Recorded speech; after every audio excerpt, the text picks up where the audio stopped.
नमस्कार। एनडीए में seat war से पहले जुबानी जंग, मांझी वर्सेस चिराग पासवान। एनडीए में सीटों का बंटवारा भी हुआ नहीं, लेकिन नेताओं ने यहाँ पर जो है एक युद्ध शुरू कर दिया है। या यूं कह लीजिए कि नेताओं की जुबानें पहले ही बट चुकी हैं। चिराग पासवान और जीतन राम मांझी के बीच बयानबाजी जो है यहाँ पर साफ कर दिया है कि एनडीए में सब कुछ ठीक नहीं है। सवाल ये है कि मामला सीटों का है या खुद की सियासी जमीन बचाने का। एनडीए में सीट शेयरिंग की बातचीत शुरू भी नहीं हुई, लेकिन चूहे बिल्ली का खेल चालू हो गया। एक तरफ चिराग पासवान है जो लगातार नीतीश सरकार पर सवाल उठा रहे हैं, दूसरी ओर जीतन राम मांझी जिन्हें चिराग की ये पॉलिटिकल एक्टिंग रास नहीं आ रही। चिराग पासवान ने हाल ही में बिहार में बढ़ती हत्याओं पर पोस्ट करते हुए लिखा कि बिहारी अब और कितनी हत्याओं की भेंट चढ़ेंगे, बिहार पुलिस की जिम्मेदारी क्या है। नाम तो नहीं लिया, लेकिन वार सीधा नीतीश सरकार पर, क्योंकि गृह मंत्रालय खुद मुख्यमंत्री के पास इसी पर पलटवार करते हैं जीतन राम मांझी। अपराध करवाए आरजेडी वाले और तोहमत लगे सरकार पर, बाहर है गठबंधन धर्म। यहाँ मांझी का इशारा चिराग की ओर ही था, क्योंकि गठबंधन का जिक्र कर उन्होंने एनडीए के अंदर की खींचतान खुद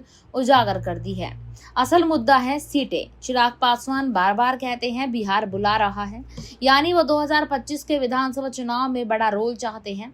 उनकी पार्टी के नेता ये मांग कर रहे हैं कि 60 सीटें लोजपा रामविलास को मिले। अब मांझी को डर है कि अगर चिराग को 60 सीटें मिलती हैं तो खुद के लिए वो भी कम से कम 35 से 40 सीटें तो मांगेंगे। इसलिए मांझी ने चिराग पर अनुभवहीन तक कह डाला। राजनीति बच्चों का खेल नहीं है। एक तरफ ये जुबानी जंग, दूसरी तरफ एनडीए के बड़े नेता चुपचाप तमाशा देख रहे हैं।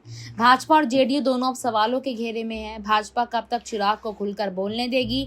नीतीश कुमार कब तक ये बयानबाजी बर्दाश्त करेंगे? और अगर बात नहीं बनी तो चिराग पासवान एनडीए से अलग होकर भी चुनावी मैदान में उतर सकते हैं। हालात यहाँ पर जो है वो 50-50 है। क्या चिराग का ये प्रेशर गेम काम करेगा या एनडीए में टूट की पटकथा लिखी जा रही है? इसी बीच आपको बता दें कि सीटों के मुद्दे को लेकर जो है यहाँ पर कहीं ना कहीं अब लड़ाई जो है, ये जुबानी जंग जो है और ज्यादा बढ़ती जा रही। सीट शेयरिंग से पहले एनडीए में बवाल मचता नजर आ रहा है और आपस में भिड़ चुके हैं चिराग पासवान और जीतन राम मांझी। पूरे मुद्दे पर आप क्या राय रखते हैं कमेंट सेक्शन में बताएं। और अगर आप बिहार से हैं तो बिहार में इस बार किसकी हवा आपको देखने की मिल रही, यानी कि महागठबंधन या फिर एनडीए, तो कमेंट सेक्शन में हमें जरूर बताएं।